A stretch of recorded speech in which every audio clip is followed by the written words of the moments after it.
Hey, it's been a while. Thank you. Dave LaMont here with your nooner on March 11th. And apologies for absences. I have traveled. I did with the PBA last weekend, finally, after a while. And wonderful to be around everybody at the Roth home in Doubles. Spent some time with Denise Roth, widow of the great Mark Roth. And of course, to spend time with Marshall Holman and Randy and Kimberly and the whole crew was a tremendous weekend. And hopefully there'll be other opportunities down the road.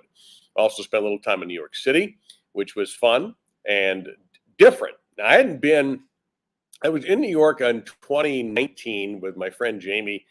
We were on a baseball trip, stopped in for a couple of Yankees games, but barely in time. Barely in town.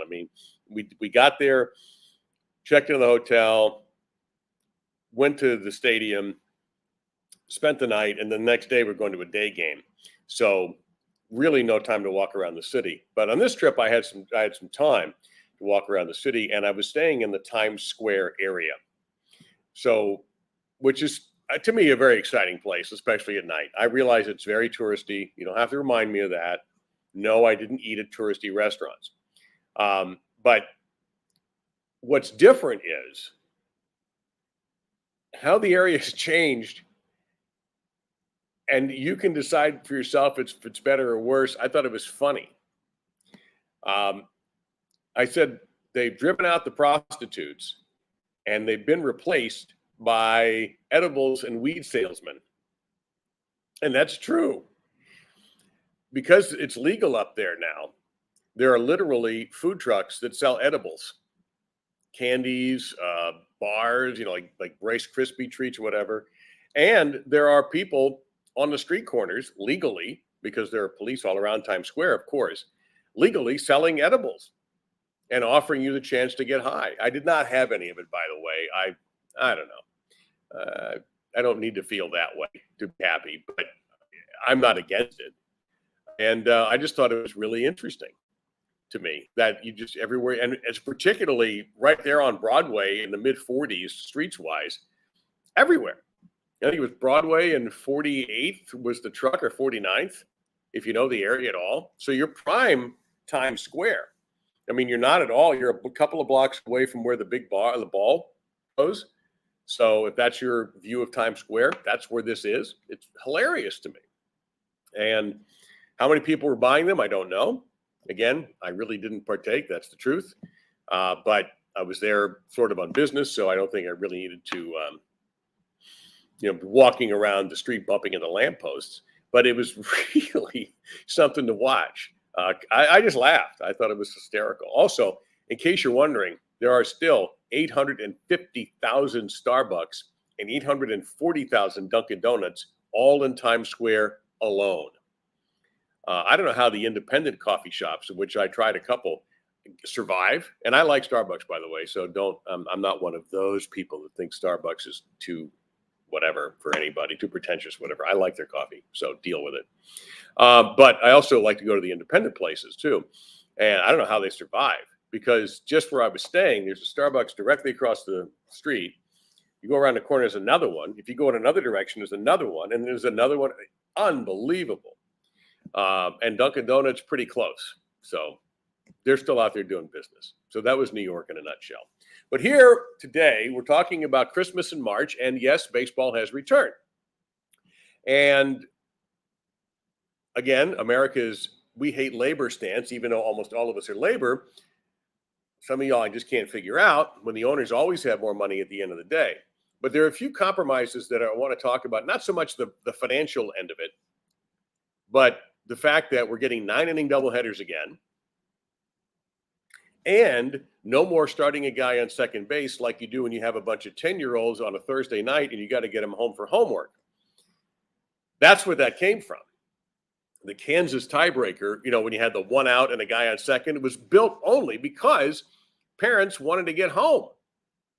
If you've ever been a sports parent, while it's a lot of fun sometimes it's incredibly stressful, and sometimes it's incredibly time-consuming, and frequently all three. So somebody came up, and maybe it was invented in the state of Kansas, this tiebreaker where you have one out and you send somebody over to second base. And then you start the inning. And you hope that works, to break a tie. because everyone's going like this, looking at their phones and their watches. Oh, for God's sakes, he still hasn't taken a shower yet, and he's got math homework. And here we are at this stupid game, and it's a travel game maybe, so you've got to drive another half hour to get home. And we haven't eaten, and we got to stay. All of that stuff. It all happened. So goodbye to the Kansas tiebreaker. Still going to get the whole season in. One thing I don't like, and it's an increasing trend in sports, the NFL's done it. I do not like expanded playoffs as a rule. That's why you've never seen me get on this format or any format and trump and triumph or push for the cause of an expanded college football playoff. Let's get 15 teams. Let's get 100 in there. Let's go. I think it waters the product down. And I think the NFL playoffs, you invite the 7th team in. What a weird number that is. I think that baseball now with 12 teams is too damn many. I like 4 in each league. That's it. You win a division, good for you, sport. Now, I understand the reasoning behind it. Increase fan interest, increase maybe the competitive balance of the game and the competitive nature of the game by a second place team that might be 10 games behind in the division that would be playing out the string is now playing for a playoff spot. And that argument sells. But I think too many teams get in. I really do. I would stop the NFL at, I guess we'll give them 12, 6 each. I don't need 14. I don't like 12 for baseball. Too many. Playoffs take too long. They run out of steam. Basketball, honestly, this play-in thing, too many games. It's confusing as to who's in. Wait, they're playing in to get in, so but if they win, they could win and no. So that part of it doesn't thrill me. But the fact that we're going to have the game again is fine, and it's all good. Happy about that for sure. I don't care the international draft thing. This means nothing to me as a fan. It'll happen. If that's fine. If that was a sticking point and they fixed it, that's great. The fact is the game will come back and maybe some of the bitterness will subside. And maybe baseball will get a commissioner that actually likes baseball. Because Rob Manfred can't like the game. Now, as critical as people were of Bud Selig during his tenure, at least you know that decisions that he made came from a love of the game. He was an owner before he was the commissioner and is still a fan of the game. The late Bart Giamatti, Fay Vincent, who took over when Giamatti died so suddenly. They liked baseball. You can't like baseball and act the way Rob Manfred has acted. Trying to destroy a players' union is not a way to further the sport. Okay? And that's his job. His job, numero uno, out of everything else, any commissioner, is to grow the sport. Make it more valuable to the owners, make it more valuable to the players, and make it better for the fans and their TV partners, the baseball TV partners, not the fans TV partners. That's your job. It hasn't happened under Rob Manfred.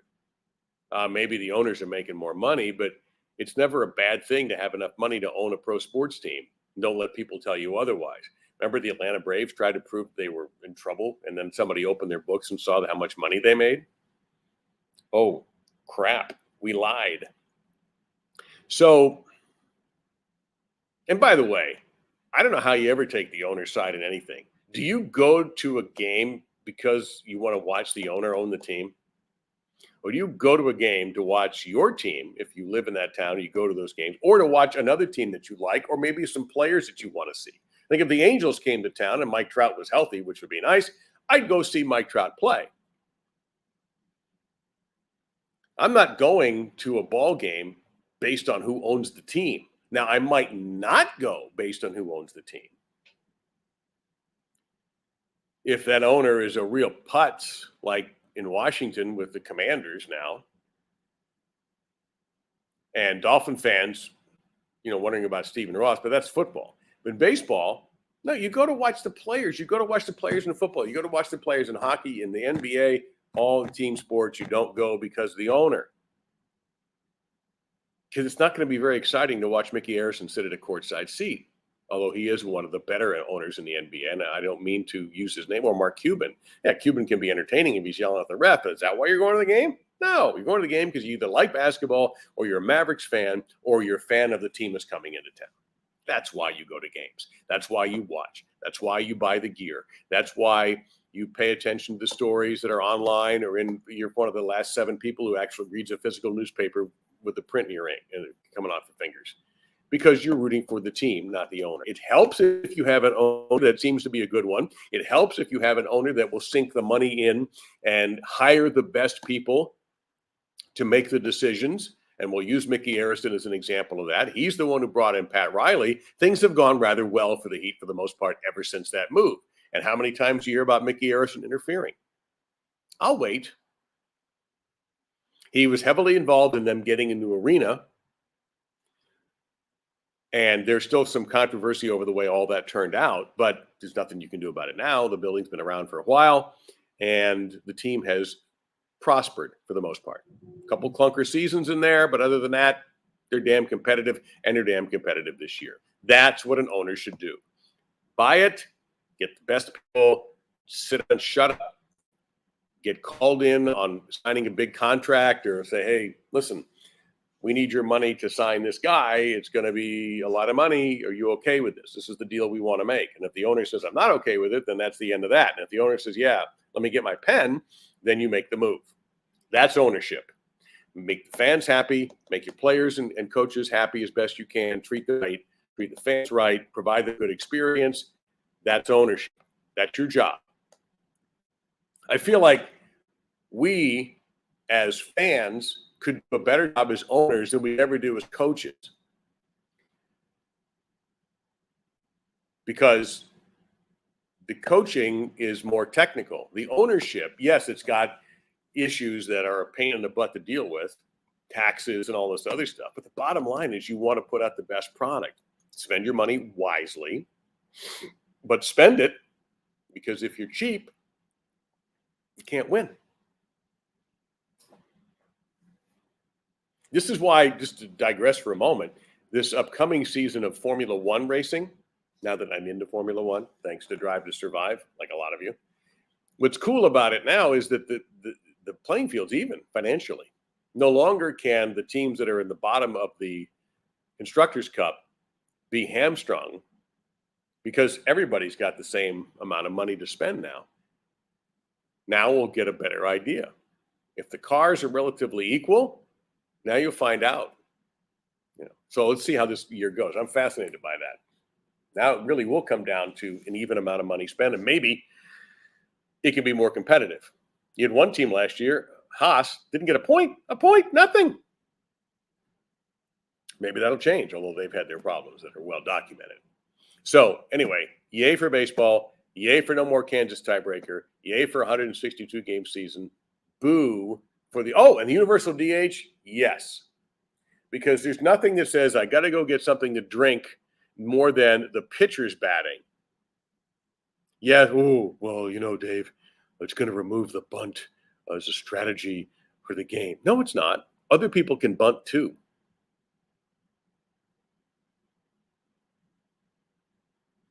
Nothing's worse than watching, the pitcher's up. Here's the pitch as he looks at it. It goes by him for a strike. Here he swings at one that's 12 feet out of the strike zone, because all he wants to do is get back to the mound and pitch. And here's strike 3. That pitch was actually in section 311. He swung at it anyway. Now we're on to the 4th. Happens a lot. Don't you say it doesn't, because it does. I mean, you can see the pitcher literally wish he could just go, hey, we're good, I'm out. Now we don't have to worry about that anymore. And for those of you who like offense, you got it. I like a good tight pitch game, but occasional slugfest is fun. So yes, happy about that. So for the most part, the basics of this deal that really truly affect the fans, not the players or the owners, I think are all more win than loss. As long as we bring back bullpen cards, that's the next thing that's got to go.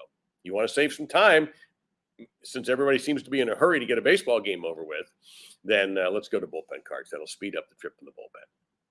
Now, I mentioned Christmas in March. It's also Christmas in March for another reason, and that is the arrival of the NCAA basketball tournament. And for me, it's a huge deal because just about every mid March, I join a group of people, and I am far from the only one that heads out there for the first weekend of March Madness. And it is a special, special, special, special time. It helps to have a hookup. You make your flight arrangements like 5 months ahead of time, so hopefully save a few bucks because everybody's flying in there. Last year, we didn't do it in 2020. We know why. 2021, Vegas was getting its legs back. It was sort of like a standing 8 count Vegas. They're going to be able to continue to fight. Well, yeah, their head's clear now, and I fully expect it's going to go back to pre-COVID levels of intensity and people. Last year was weird because a lot of restaurants are operating on half capacity. So you'd go by a restaurant, maybe I want to go in there, and you say, why is that line so long? Well, the line was long because half the tables are being used. Now the line will be long because there's just a lot of people who want to go in there. But I love it there. I love Vegas in general. You should know, if you know me, you know that by now. I don't gamble heavily. Don't worry, I'm not putting my house on the outcome of second half or anything crazy like that. It's just the environment around it. It's just that moment on Thursday morning. It's 9 o'clock in the morning there. That first jump ball happens, and everybody applauds and goes crazy. That it's a lot of fun. And of course, the way gambling works, it isn't necessarily who wins. It's by how much or how much they lose by that matters. So you get some cheering at some really weird times. And it is so much fun when you get down to the end of a tight game, whether you have any action on that game or not, or you get down to the end of a game where the number is they're hovering around that spread. And there's so much money involved on a free throw or a buzzer beater that maybe shrinks the score from an 8-point loss to a 5-point loss. But that shot matters. That's fun. So that's what I'm looking forward to this year. And it's a trip. If I can work it out, I'll try to do something from Vegas on Friday. I think I could do it this way, but I think it would be much more fun if I did it on my phone and kind of walked around a little bit. If I'm able to do that, I will. If the internet and all that stuff is strong enough and I don't get in any trouble, because there are still rules about phones and sports books, which is okay.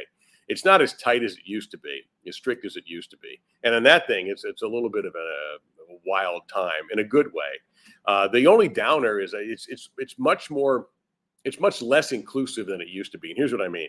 When I first started going, you stay at the same place and you get the access and all of this other stuff, but it's the Strip. You want to wander around a little bit, so you can wander around and walk into another hotel, another sports book at a different hotel, and go, oh, look at this situation. And maybe if there's a seat, you pull up and you watch a little while there. Maybe they've got good food or something, and it was free. Well, now finding a place that's free is almost impossible. And if it is free, you're so far from the screen, you can't tell which team is which. You can't even read the score. And believe me, these places are set up to show basketball games. So that's the downside. It's gotten a lot more exclusive now. And it's $100 sometimes to reserve a seat, even for one day. Whether it's in a big ballroom like I'll be in, or whether it's in a more intimate setting in the book itself, it's not quite the same in that regard. I get why the casinos monetized it once they realized a few years ago, holy crap, we can make more money doing this besides the money we're already making on gambling and the buzz on the restaurants and the raised hotel rates, of course. Yeah, I get it. But still, going to be fun no matter what.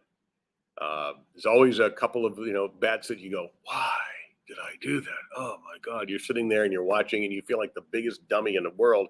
And then you catch one, maybe you pick an upset and you're like, see, I am Mr. Basketball. I know what I'm talking about. So it's a blast. I recommend it. If you do it at least once in your life, plan ahead, expect to pay more for your hotel, but if you can budget for it, it's a trip.